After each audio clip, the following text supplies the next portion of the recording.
සුබ දවසක් සියලු දෙනාටම ව්‍යාපාර අධ්‍යයනයේ 7 වෙනි පාඩම දෙවෙනි වීඩියෝ එකෙන් අපි මේ විදිහට සම්බන්ධ වෙනවා. අපි 7 වෙනි පාඩමට අදාළව සිදු කරන ලද පළවෙනි වීඩියෝ එකෙන් ශ්‍රී ලංකා මහ බැංකුව වනතෙක් කතා කරා. මේ දෙවෙනි වීඩියෝ එකෙන් අපි පටන් ගන්නවා වාණිජ්‍ය බැංකු වල ඉඳලා ඉදිරියට සාකච්ඡා කරන්න. අපි බලමු මොකද්ද මේ වාණිජ්‍ය බැංකු කියන්නේ කියලා.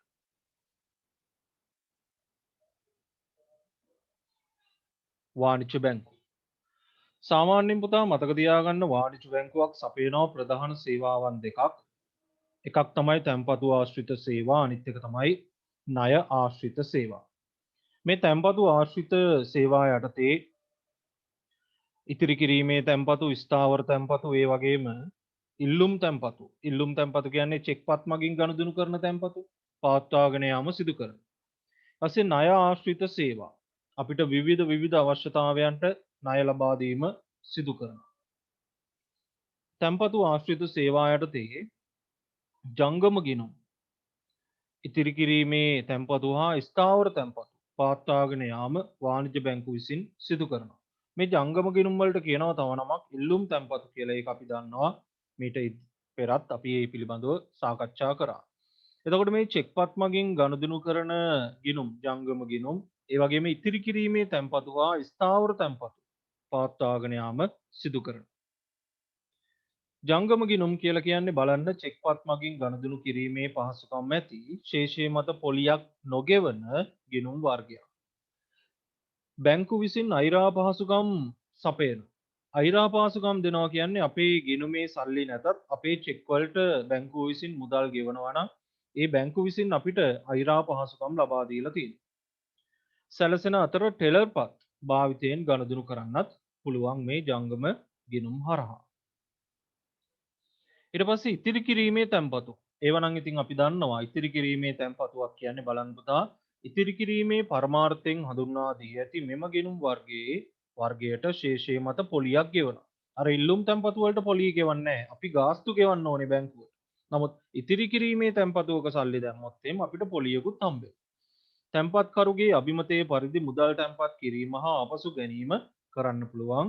ටෙලර්පත් මගින්ද ගනුදෙනු කරන්න පුළුවන් මේ ඉතිරි කිරීමේ තැන්පතු හරහා.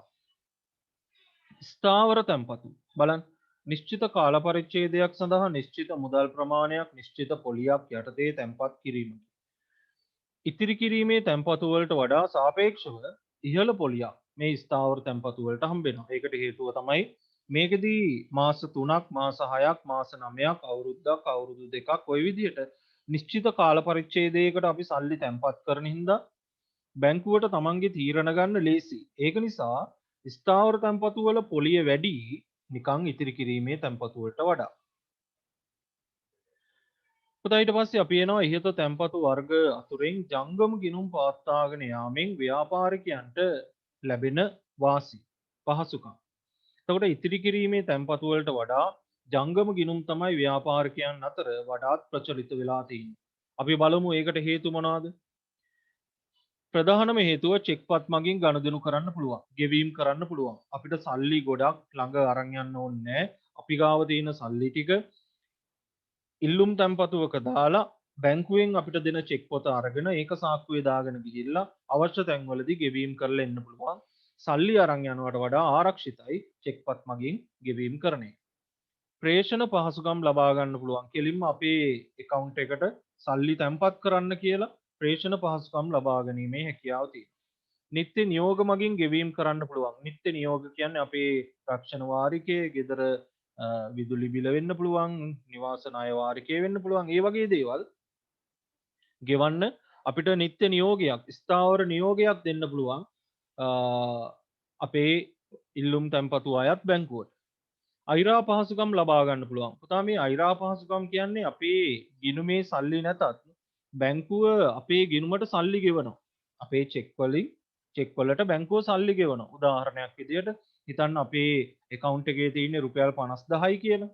නමුත් අපි ලක්ෂයක චෙක් එකක් ලියලා තියෙනවා. එතකොට බැංකුව අපේ ලක්ෂයක චෙක් එකට මුදල් ගෙවනවා නම් බැංකුව අපිට අයිරාවක් දීලා තියෙනවා රුපියල් 50000ක්. ඇයි අපේ account එකේ රුපියල් 50000 තිබ්බේ. අපි ලක්ෂයක චෙක් එකක් තමයි දුන්නේ. එතකොට බැංකුවේ ලක්ෂයටම සල්ලි ගෙවලා. එතකොට අපිට බැංකුව తాවකාලික ණය පහසුකම, අයිරා පහසුකමක් ලබා දීලා තියෙනවා රුපියල් 50000ක. හරි. ඒ චෙක් එකට මුදල් ගෙවීමේදී. එතකොට ඒ වගේ පහසුකම් ලබා ගන්න හැකියාව තියෙනවා. බැංකු සමග කළ ගනුදෙනු වල වාර්තාවක් ලබා ගන්න හැකියාව අපිට තියෙනවා. අපි කියනවා බැංකු ගිණුම් ප්‍රකාශනයක් ලබා ගන්න හැකියාවක් තියෙනවා. බලන්න ඊට පස්සේ ණය ආශ්‍රිත සේවා මොනවාද? අයිරා පහසුකම් ප්‍රධාන කොටම අයිරා පහසුකම් ගන්න පුළුවන්. එතකොට අපේ account එකේ සල්ලි නැතත් අපිට අයිරා පහසුකම් දීලා තියෙනවා නම් අපිට ඒ අයිරාවේ වටිනාකමට අපිට චෙක් ලියන්න හැකියාවක් තියෙනවා මේ අයිරා පහසුකම් තියෙනකොට. ඊට පස්සේ ණය පහසුකම්. ණය ගත්තම ව්‍යාපාරික ණය වෙන්න පුළුවන් නැත්නම් පාරිභෝගික ණය වශයෙන් කොටස් දෙකකට අපිට බෙදන්න පුළුවන්. අපි දැන් බලමු මේවා එකින් එක.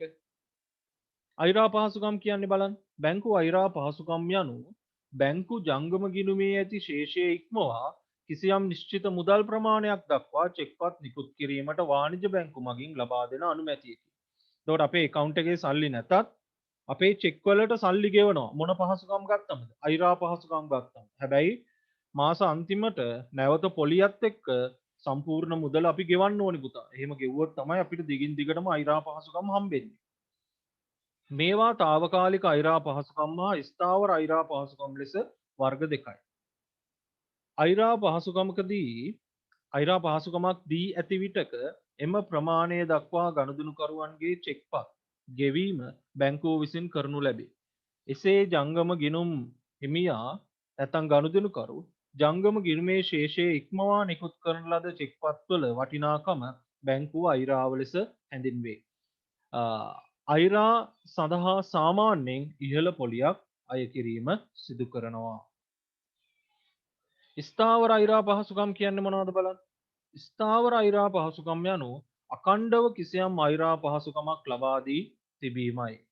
ස්ථාවර අයිරා ලබා ගැනීමේදී වත්කම් අප තැබීම අවශ්‍ය වෙනවා. එතකොට අපිට අඛණ්ඩව අයිරා පහසුකම හැම මාසිකම අයිරාවක් ලබා දීලා තියෙනවා. ඒවා ස්ථාවර අයිරා පහසුකම්. තාවකාලික අයිරා පහසුකම් කියන්නේ තාවකාලික අයිරා පහසුකම් යනු ස්ථාවර අයිරාවක් නොමැතිව ශේෂයට වඩා චෙක්පත් නිකුත් වී ඇති විට බැංකුව ඒ සඳහා මුදල් ගෙවීමයි. එතකොට අපේ ගිණුමේ තියෙන සල්ලි වලට වඩා අපි චෙක්පත් නිකුත් කළා නම් බැංකුව අපිට කෝල් එකක් දීලා අහලා ඒ වෙනුවෙන් අපිට తాවකාලික අයිරා පහසුකමක් ලබා දීම සිදු කරනවා. ඊට පස්සේ බැංකු ණය බලන්න. බැංකු ණය යනු කිසියම් පොලී ප්‍රතිශතයක් යටතේ ලබා ගන්නා ණය මුදල හා ඊට අදාළ පොලිය ආපසු ගෙවීමට යටත්ව ගිවිසගත් කොන්දේසි යටතේ බැංකුවක් විසින් දෙනු ලබන මුදලක් අපිට කියන්න පුළුවන් බැංකු ණයක් කියලා. එතකොට අපි බැංකු ණය ගත්තම නැවත බැංකු ණය ගෙවන්නත් ඕනේ. ඒකට පොලිය ගෙවන්නත් ඕනේ. බැංකු ණය වර්ග දෙකයි පුතා. එකක් ව්‍යාපාරික ණය. මොනවද බලන්න ව්‍යාපාරික ණය කියන්නේ?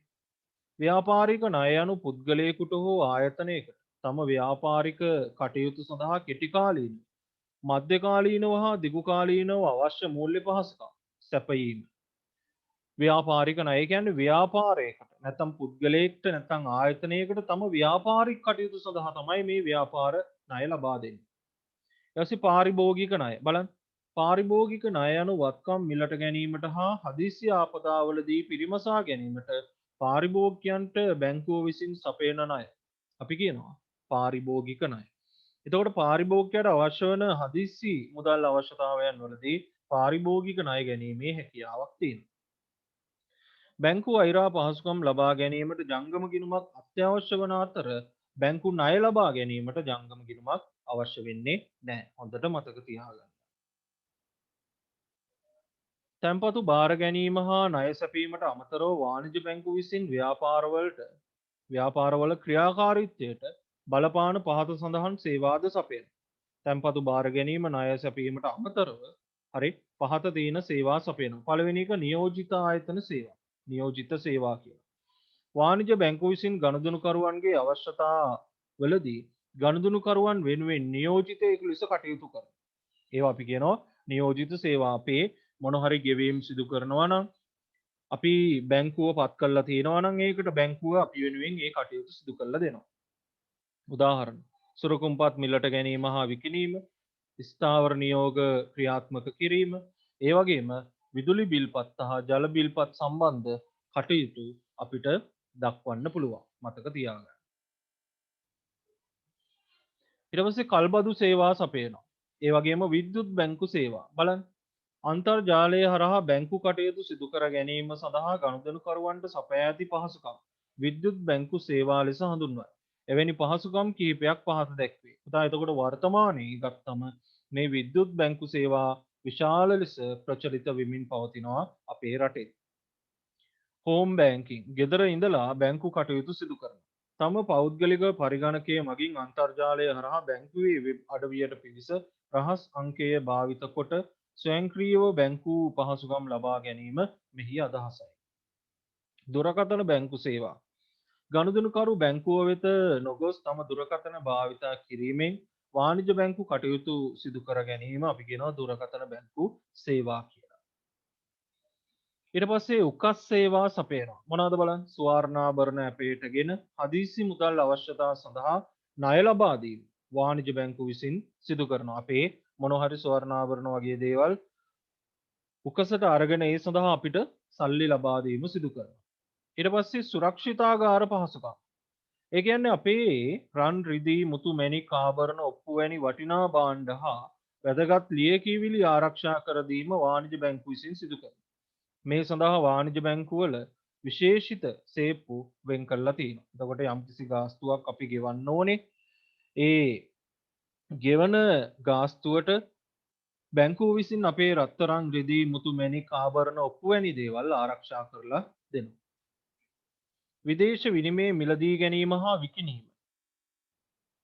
විනිමය පාලන නියමයන්ට යටතේ ගනුදෙනුකරුවන්ගේ විදේශ මුදල් මිලට ගැනීමත් ඔවුන්ට අවශ්‍ය විදේශ මුදල් විකිණීමත් වාණිජ බැංකුව විසින් සිදු කරනවා. එතකොට අවශ්‍ය කරන්නා වූ හොඳට මතක තියාගන්න අවශ්‍ය කරන්නා වූ විදේශ විනිමය මිලට ගැනීම විකිණීම සිදු කරලා දෙනවා වාණිජ බැංකුව විසින්.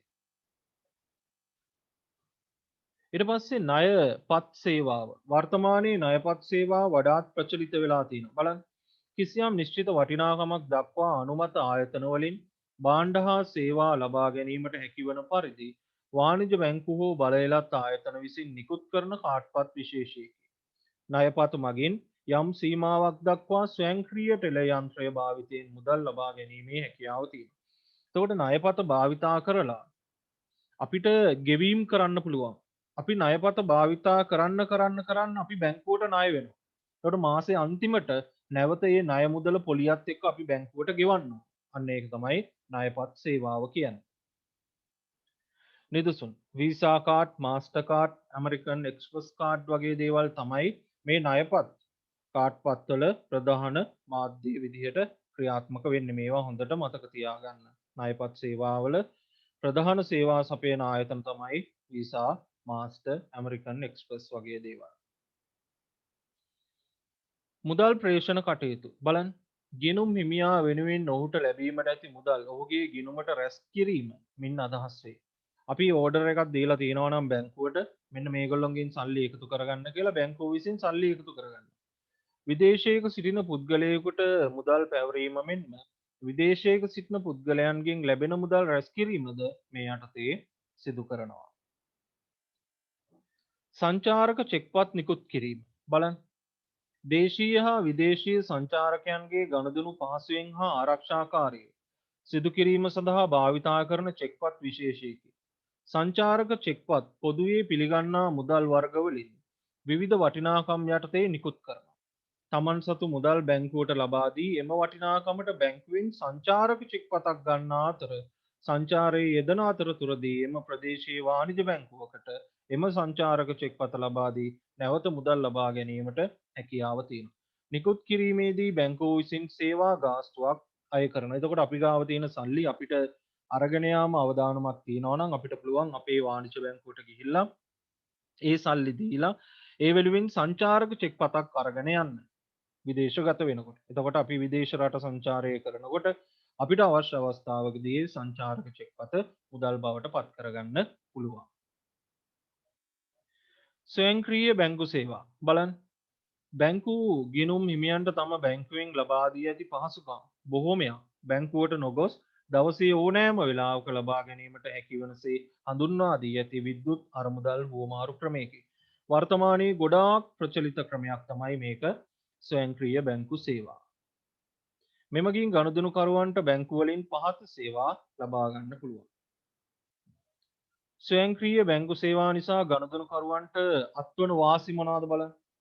ස්වයංක්‍රීය බැංකු සේවා නිසා ගනුදෙනුකරුවන්ට අත්වන වාසි ටෙලර් කාඩ්පත් භාවිතයෙන් ගිණුමින් මුදල් ගන්න පුළුවන්, ගිණුමකට මුදල් තැන්පත් කරන්න පුළුවන්, ගිණුමකින් ගිණුමකට මුදල් මාරු කරන්න පුළුවන්, ගිණුමේ ශේෂය දැනගන්න පුළුවන්, බිල්පත් ගෙවීම පහසුයි. අන්න ඒවා තමයි ස්වයංක්‍රීය බැංකු සේවා නිසා ගනුදෙනුකරුවන්ට අත්වන වාසි. ස්වයංක්‍රීය බැංකු නිසා බැංකුවලට අත්වන වාසි අපි ගනුදෙනුකරුවන්ට අත්වන වාසිනේ කිව්වේ. දැන් බැංකුවට අත්වන වාසි මොනවද බලන්න. පිරිවැය අඩුයි. තදබදය අඩු වෙනවා බැංකුව ඇතුලේ. නිරවද්‍යතාවයේ ඉහළයි. ඇයි ස්වයංක්‍රීයව වෙන්නේ? කාර්ය මණ්ඩලය අඩු කරගන්න පුළුවන්. ලොකු කාර්ය මණ්ඩලයක් ඕනේ නැහැ. ස්වයංක්‍රීයව වෙන්නේ හැමදේම. බැංකු සේවා පුළුල් වී බැංකුවල ලාභදායීත්වය වැඩි වෙනවා. අන්න ඒ වගේ දේවල් බැංකුවට අත්පත් කරගන්න පුළුවන්. ඒ වගේ වාසි බැංකුවට අත්පත් කරගන්න පුළුවන්. ඊට පස්සේ ණයවර ලිපි නිකුත් කිරීම. බලන්න මොනවද ණයවර ලිපි කියන්නේ? ආනයන කරුගේ ඉල්ලීම මත ආනයන කරුගේ බැංකුව විසින් ආනයන කරු වෙනුවෙන් මුදල් ගෙවන බවට එකඟ වෙමින් අපනයන කරුගේ බැංකුව වෙත ඉදිරිපත් කරන ලියවිල්ල ණයවර ලිපිය. එතකොට ආනයන කරු ඉල්ලනවා බැංකුවෙන් මට ණයවර ලිපියක් දෙන්න.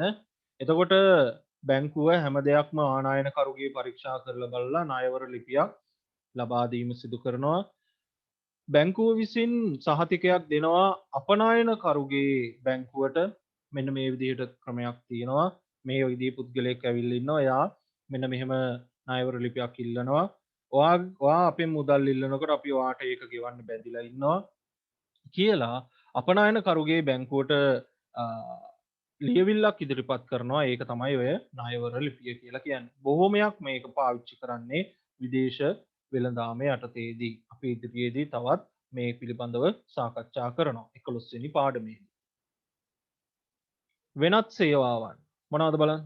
රක්ෂණ සේවා ලබා දෙනවා. ඒ කියන්නේ වාණිජ බැංකුව විසින් රක්ෂණ සමාගමක් සමග සම්බන්ධ වී තම බැංකුවේ ගිණුම් හිමියන්ට රක්ෂණය කරනවා. වෛද්‍ය සේවා ලබා දෙනවා. ජනාකීර්ණ ස්ථානවල ATM යන්ත්‍ර ස්ථාපිත කරලා තියෙනවා. චෙක්පත් හා මුදල් තැන්පත් කිරීම සඳහාම සුවිශේෂී ATM යන්ත්‍ර ස්ථාපිත කරලා තියෙනවා. අන්න ඒවා තමයි වෙනත් සේවා විදිහට දක්වන්න පුළුවන්.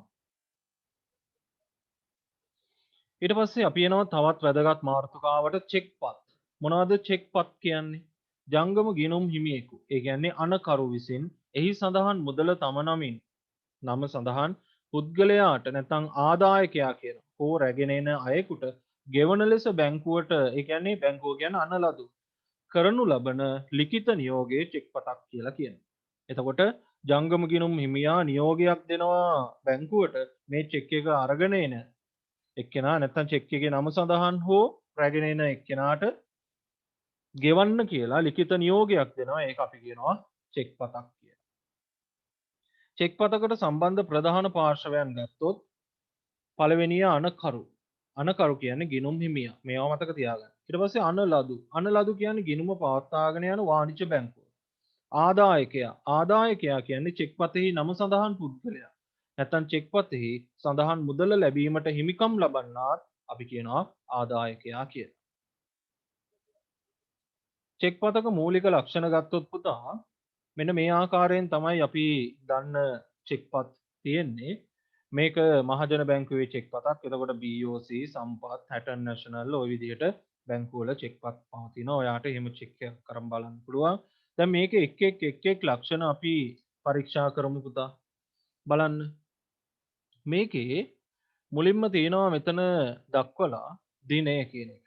එතකොට මෙතන බලන්න මෙන්න මෙතන දිනය හැටියට අපිට දක්වන්න පුළුවන්. ඊට පස්සේ බැංකුවේ නම හා ශාඛාවේ නම. මෙන්න මෙතන මේ තියෙන බැංකුවේ නමයි ශාඛාවේ නමයි. ආදායකයාගේ නම මේ මෙතන දක්වලා තියෙන ආදායකයාගේ නම මෙන්න මෙයාට. හරි. මෙතන මේ හෝ රැගෙන එන්නාට කියන එක මෙතන වචනයක් තියෙනවා හෝ රැගෙන එන්නාට කියලා. ඒක කපලා නැහැ. එතකොට මෙයා ගියත් මේ චෙක් එක අරගෙන වෙන එක්කෙනෙක් ගියත් හරිද? මෙයාට සල්ලි ලැබෙනවා. චෙක් පතේ වටිනාකම අකුරෙන් හා ඉලක්කමෙන් මෙතන තියෙනවා අකුරෙන් ලියලා ලක්ෂයක් පමණයි කියලා දක්වලා තියෙනවා. හරි.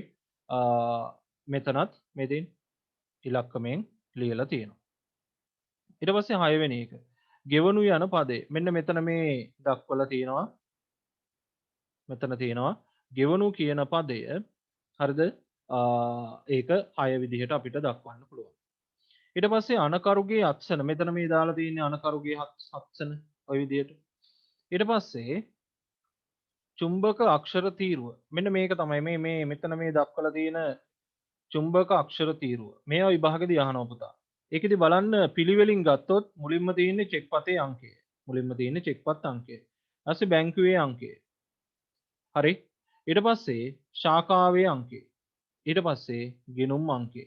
ඔන්න ওই විදිහට සඳහන් වෙනවා. එතකොට 9 විදිහට තියෙනවා පුතා. හරි. 9 විදිහට තියෙනවා චෙක් පිළිපත. එතකොට මේකෙදි චෙක් පිළිපත පේන්නේ නැහැ. චෙක් පිළිපත තියෙන්නේ පුතා මෙතනින් මේ පැත්තට. දැන් මේ චෙක් පත මෙතනින් වෙන් කරලා තියෙන්නේ. එතකොට මෙතනින් මේ පැත්තට තමයි චෙක් පිළිපත අපිට දකින්න පුළුවන් වෙන්නේ. මතක තියාගන්න. එතකොට ඔය කොටස් හොඳට නම් කරගන්න. ඔයා ටියුට් එකේ නම් කරගෙන ඒක හොඳට පාඩම් කරලා තියාගන්න.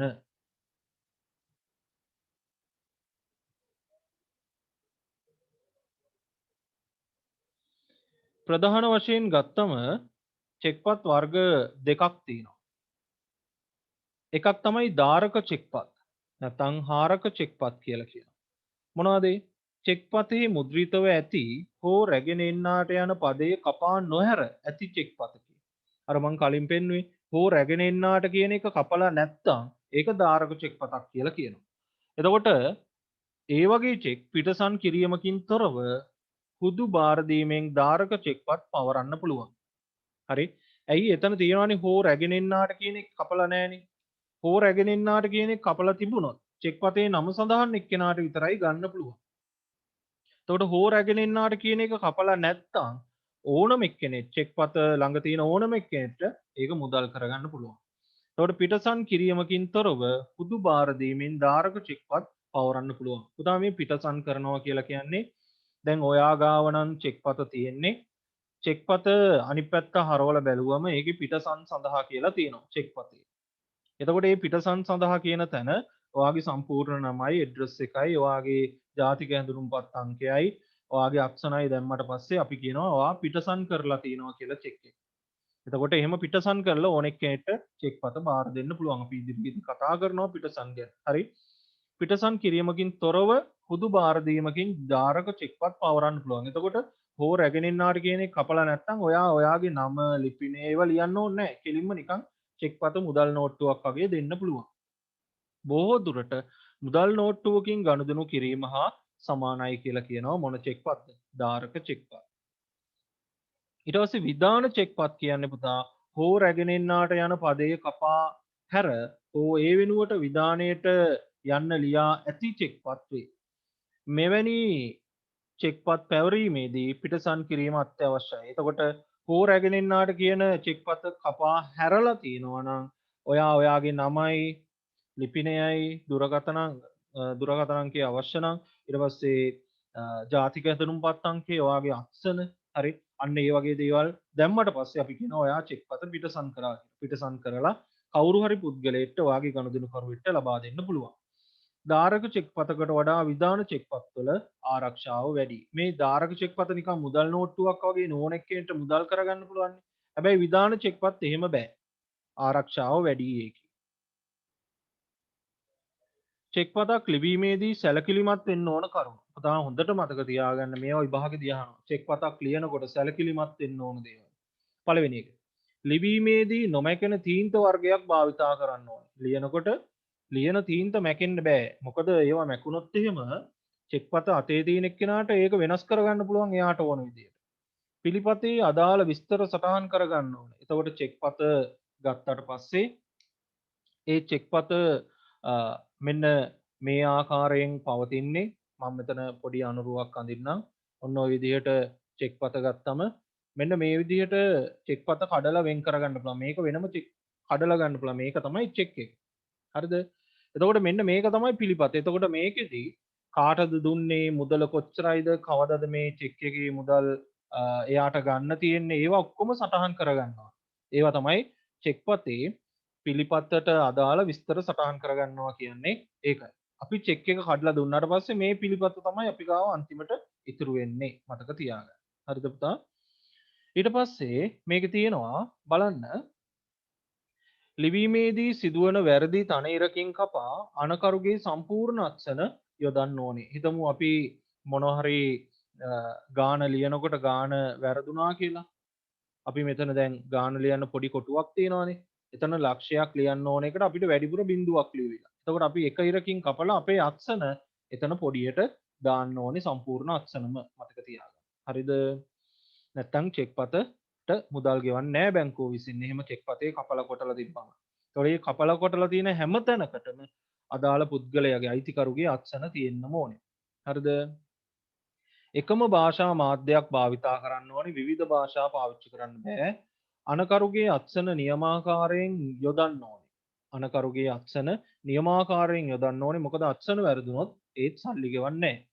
චෙක් පතකට යොදන දිනය හා එහි ආරක්ෂාව සඳහා ගන්නා ක්‍රියාමාර්ග පිළිබඳව සැලකිලිමත් වෙන්න ඕනේ අනිවාර්යයෙන්ම. හිස් චෙක් පතකට අත්සන් තියන්න නරකයි කවදාවත්. මොකද හිස් චෙක් පතකට අත්සන් තිබ්බොත් එහෙම ඒක සොරෙකු විසින් ගත්තොත් එහෙම ඒ සොරාට ඕනම මුදලක් ඒ සටහන් කරලා මුදල් කරගැනීමේ හැකියාව තියෙන ඒක නිසා හිස් චෙක් වලට කවදාවත් අත්සන් තියන්න නරකයි පුතා. මතක තියාගන්න. ඊට පස්සේ චෙක්පත් රේඛනය. පුතා චෙක්පතකට දෙන්න පුළුවන් ආරක්ෂාවක් මේ චෙක්පත් රේඛනය හරහා දෙන්න පුළුවන්. මොකද්ද චෙක්පත් රේඛනය කියන්නේ? චෙක්පතක මුහුණත හරහා සමාන්තර රේඛා දෙකක් ඇඳීම හෝ වාණිජ බැංකුවක නමක් සඳහන් කිරීම චෙක්පත් රේඛනය ලෙස හඳුන්වයි.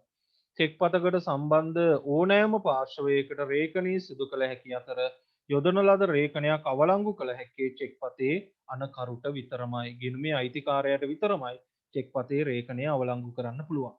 එතකොට චෙක්පත ගත්තට පස්සේ චෙක්පතේ මුහුණත අපි ඉදිරියේදී කතා කරනවා සමාන්තර ඉරි දෙකක් ඇඳලා තියෙනවා නම් මෙන්න මේ ආකාරයට චෙක්පතේ මුහුණත චෙක්පත ওই විදිහට තියෙනකොට චෙක්පතේ මුහුණ මේ ආකාරයට නැත්නම් මේ ආකාරයට නැත්නම් මේ ආකාරයට ඕනම ආකාරයට ওই විදිහට ඉරි දෙකකින් දක්වලා තියෙනවා නම් අපි කියනවා ඒක චෙක්පත් රේඛනය. නැත්නම් බැංකුවක නමක් ලියලා තියෙනවා නම් ඉරි දෙකක් නැතුව හරි බැංකුවක නමක් ලියලා තියෙනවා නම් චෙක්පතේ මූණත කොහේ හරි තැනක හරි ඒකත් අපි රේඛනය කරා කියලා කියනවා. හරිද? චෙක්පත් රේඛනයේ අවශ්‍යතාවය බලන්න. චෙක්පතකට අමතර ආරක්ෂාවක් සැලසෙනවා. චෙක්පතේ සඳහන් වටිනාකම එහි ආදායකයාට ලැබීම සහතිකයි. බැංකු කවුන්ටරයෙන් මුදල් ගන්න බෑ පුතා චෙක්පත් රේඛනය කරාට පස්සේ. චෙක්පත් රේඛනය කරාට පස්සේ අනිවාර්යයෙන්ම ඉල්ලුම් තැන්පතුවකට එම චෙක්පත තැන්පත් කළ යුතුමයි. එහෙම කරොත් විතරයි අපිට ඒකේ සල්ලි ගන්න පුළුවන්. නැත්තම් සල්ලි ගන්න බෑ. මතක තියාගන්න. හරි. හැබැයි චෙක්පත රේඛනය කළා නැත්නම් බැංකු කවුන්ටරයෙන් මොනවා කරගන්න පුළුවන්? මුදල් ගන්න පුළුවන්. ඊට පස්සේ රේඛන වර්ග දෙකක් තියෙනවා පුතා. එකක් තමයි සාමාන්‍ය රේඛනය. අනිත් එක විශේෂ රේඛනය. සාමාන්‍ය රේඛනය කියන්නේ අර ඉරි දෙක තියෙනවා හරි නැතා හරි බැංකුවක නමක් සඳහන් කරලා නැත්තම් ඒක සාමාන්‍ය රේඛනය. බැංකුවක නමක් සඳහන් කරලා තියෙනවා නම් ඉරි දෙක තිබුණත් අතත් බැංකුවක නමක් සඳහන් කරලා තියෙනවා නම් ඒක අනිවාර්යයෙන්ම විශේෂ රේඛනයක් කියලා කියනවා. බලන්න. සාමාන්‍ය රේඛනය කියන්නේ වගන්ති සහිතව හෝ රහිතව චෙක්පතේ මුහුණත හරහා සරල සමාන්තර රේඛා දෙකක් ඇඳීම සාමාන්‍ය රේඛනය කියලා කියනවා. මතක තියාගන්න. හරි. එතකොට වගන්ති සහිතව මං කියන්නම් මොනවද වගන්ති කියන්නේ කියලා. ඒ වගන්ති සහිතව රහිතව චෙක්පතේ මුහුණත සරල සමාන්තර ඉරි දෙකක් ඇඳලා තියෙනවා නම් ඒක චෙක්පත් රේඛනය කියලා කියනවා. බලන්න.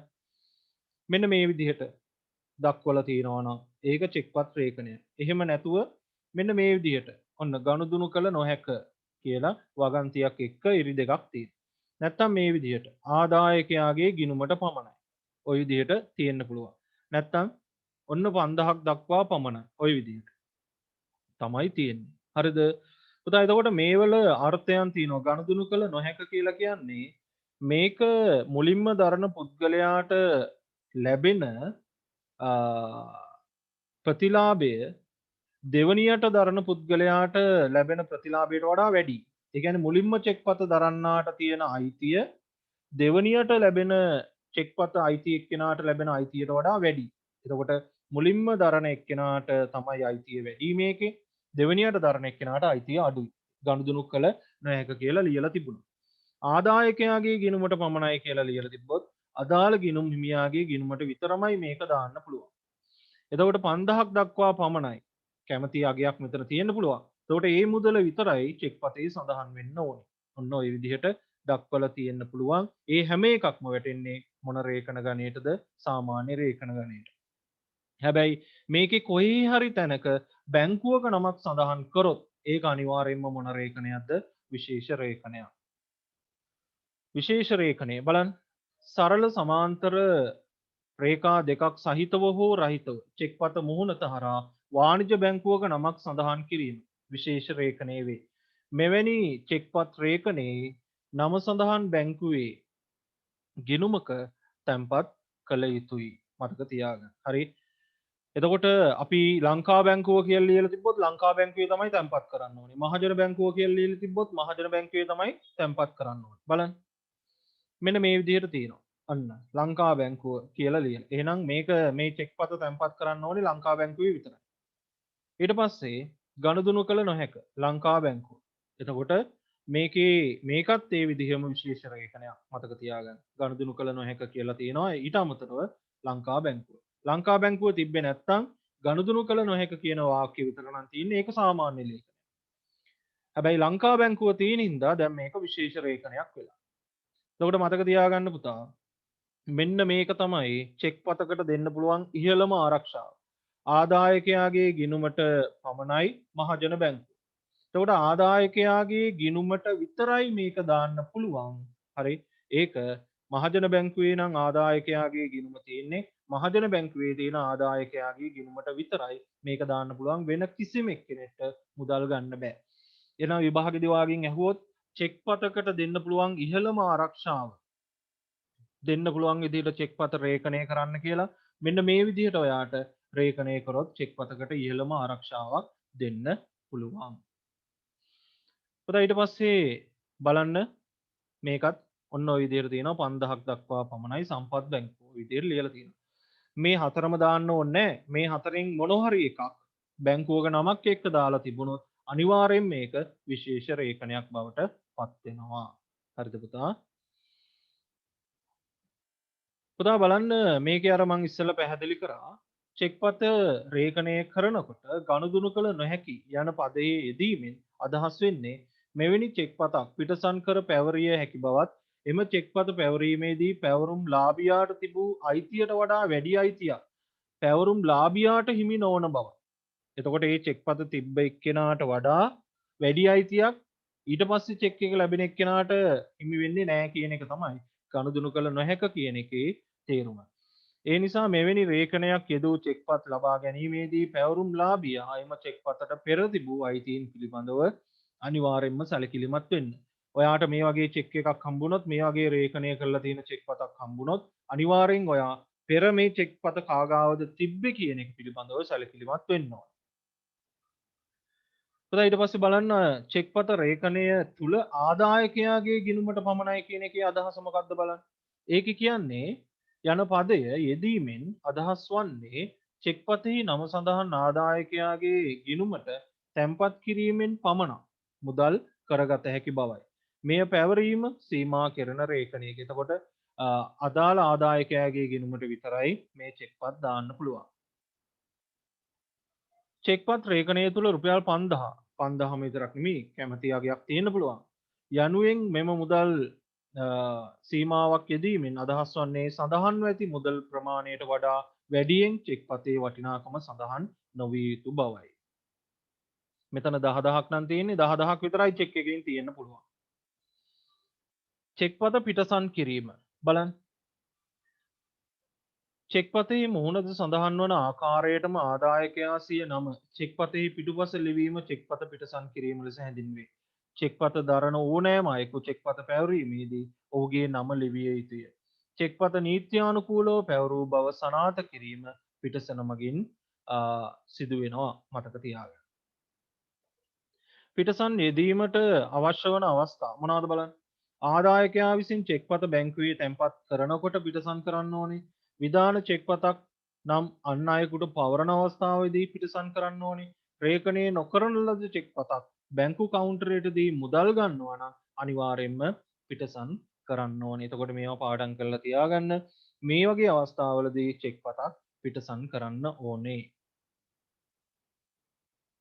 චෙක් පත අගරු වීම. චෙක් පත අගරු වෙනවා කියන්නේ අපේ චෙක් පතට සල්ලි ගෙවන්නේ නැහැ පුතා.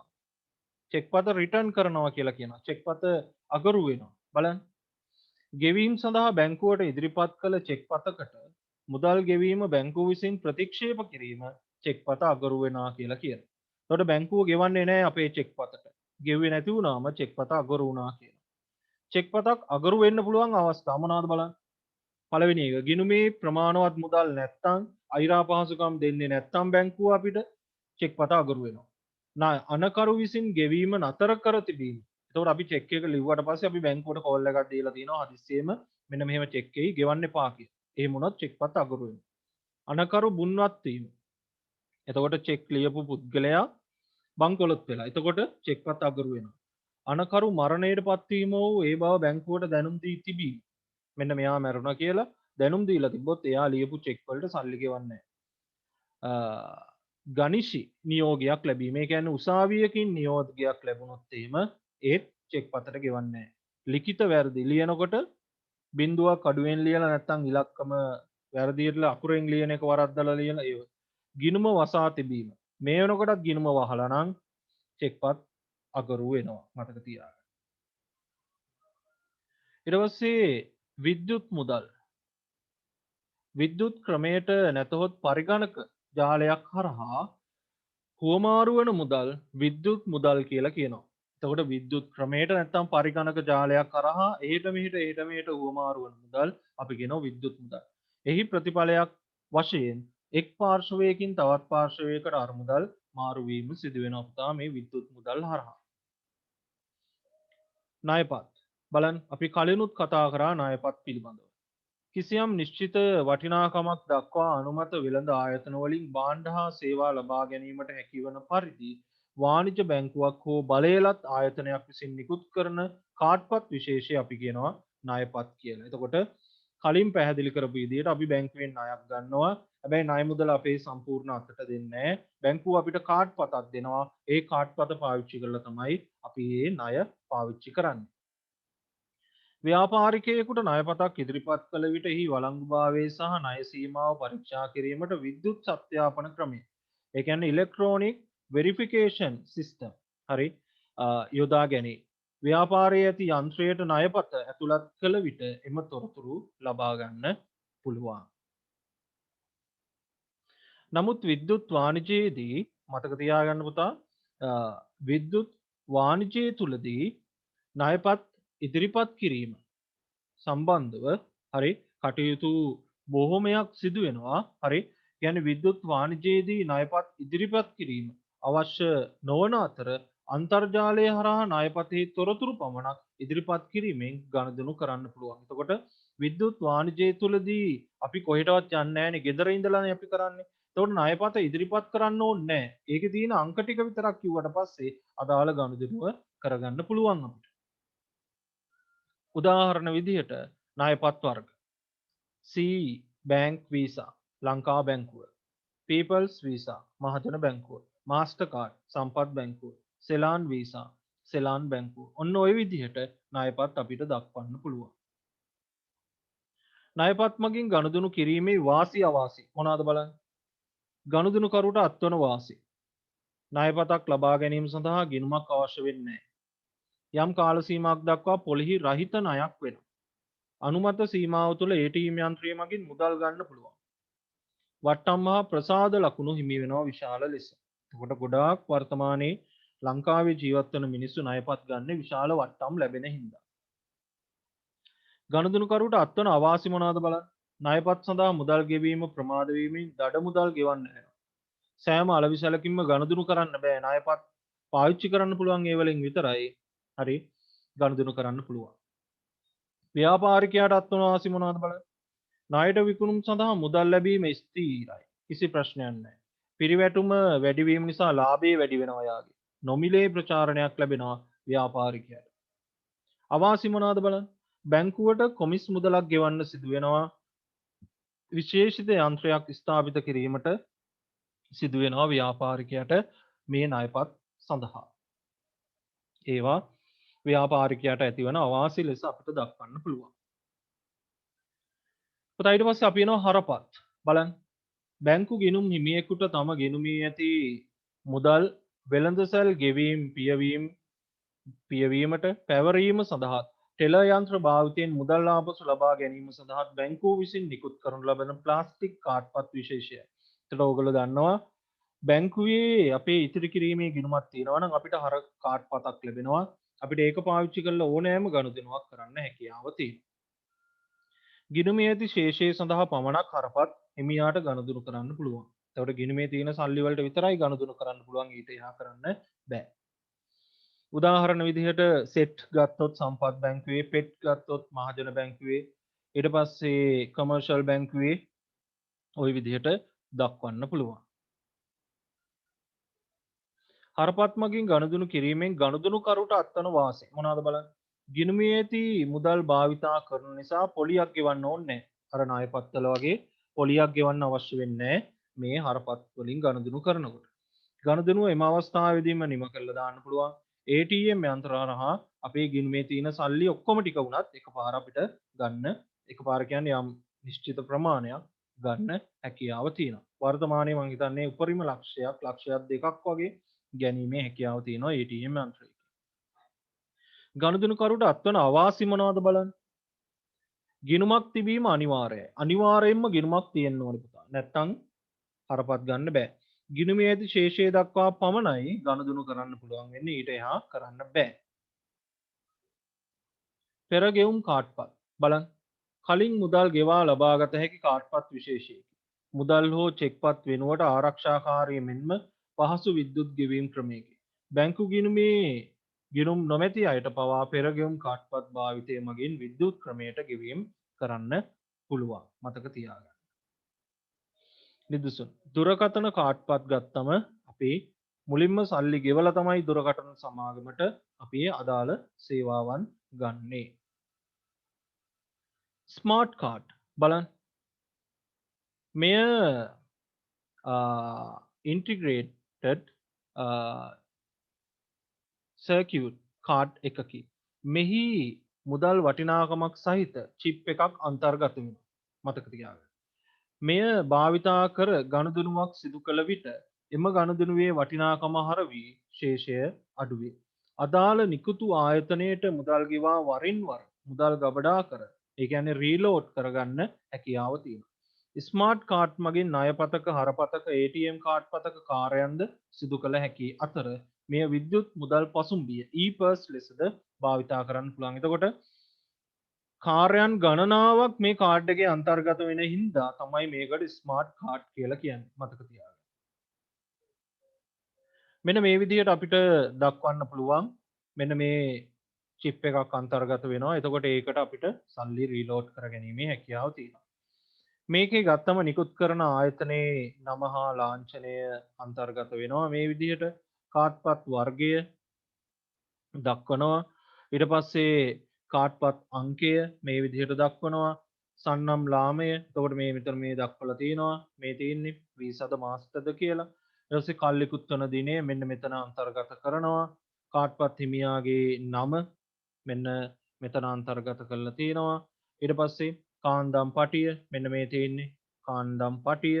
හරි. ඊට පස්සේ අත්සන් පටිය මෙතන අන්තර්ගත වෙනවා. හරිද?